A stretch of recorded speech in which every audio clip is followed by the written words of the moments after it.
আসসালামু আলাইকুম সবাইকে welcome to my another video. So আজকের এই ভিডিওটা কিন্তু রোজার মধ্যে ভিডিও, বাট একদম এডিট করা হয়নি, যার কারণে আপলোড করা হয়নি।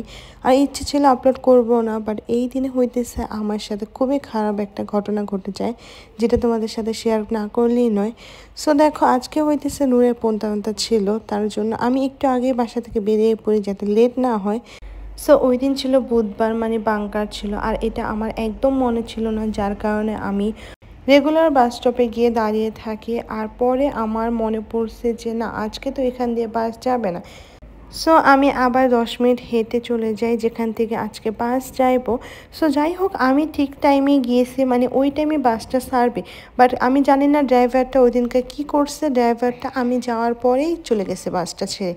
সো আমি কি করব এখন বুঝতে পারতেছি না, আমার অলরেডি লেট হয়ে গেছে। এরপরে একটা বাস আসছে, আমি ওই বাসটায় উঠে পড়ি। আমি ভাবছিলাম হয়তো বা বাসটা হসপিটালের কাছাকাছি কোথাও গিয়ে থামবে, কিন্তু বাসটা হইতেছে অন্য রোড দিয়ে অনেক দূরে চলে গেছে। তারপরে আমি মাঝপথে নেমে যাই। এরপর আমি যেখানে নামছি, ট্রাস্ট মি, ওইখান থেকে হসপিটালে যেতে প্রায় 40 মিনিটের মতো সময় লাগবে হেঁটে। আর দেখা যায় যে এখান থেকে কোনো বাসও যাইব না। সো আমাকে পুরো 40 মিনিট হেঁটে হসপিটালে আসতে হয়েছে।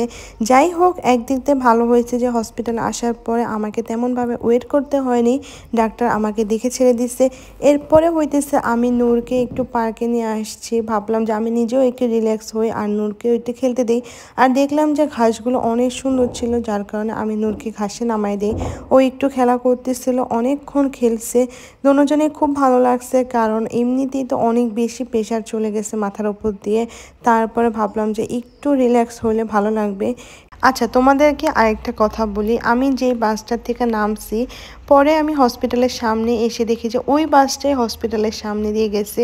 তখন আমি আসলে অবাক হয়ে তাকিয়ে আছি, আমি নিজেকে কি বলবো নাকি আমি বাসকে কিছু বলবো, আমি নিজেও জানি না। সো এই ঘটনা থেকে আমি তোমাদেরকে সবাইকে বলবো যে কখনোই বেশি কোনো কিছু বুঝতে যাইবা না, সীমিত বুঝবা আর জেনে শুনে তারপরে কোনো কাজ করতে যাইবা। সো যাই হোক, এরপরে হইতেছে আমি সুপার স্টোর থেকে কিছু গাছ আর বাজার নিয়ে নিই। তারপরে হইতেছে আমি বাসার দিকে রওনা দিতেছি। তোমরা দেখো, এই টাইমটা ইতালির অনেক বেশি সুন্দর একটা ওয়েদার। এই টাইমে হইতেছে সব জায়গায় ফুল ফুটে রয়েছে, আর ওয়েদারটাও এত বেশি সুন্দর, আকাশটাও অনেক বেশি সুন্দর লাগে। সো এই তো আমরা বাসায় চলে আসি, আর বাসায় আসার পরে হইতেছে তোমাদের ভাইও কাছ থেকে চলে আসে, তাকে আমি গাছ লাগাতে দিয়ে দিচ্ছি। সো এটাই ছিল ভিডিওটা ভালো লাগলে অবশ্যই একটা লাইক, কমেন্ট, শেয়ার করে দিবা, আর পেজটা প্লিজ ফলো করে দিবা। আর যারা হইতেছে আমার ইউটিউব চ্যানেল থেকে দেখতেছো, তারা প্লিজ আমার চ্যানেলটা একটু সাবস্ক্রাইব করে দিবা। নেক্সট ভিডিওতে দেখা হবে। আল্লাহ হাফেজ, বাই বাই।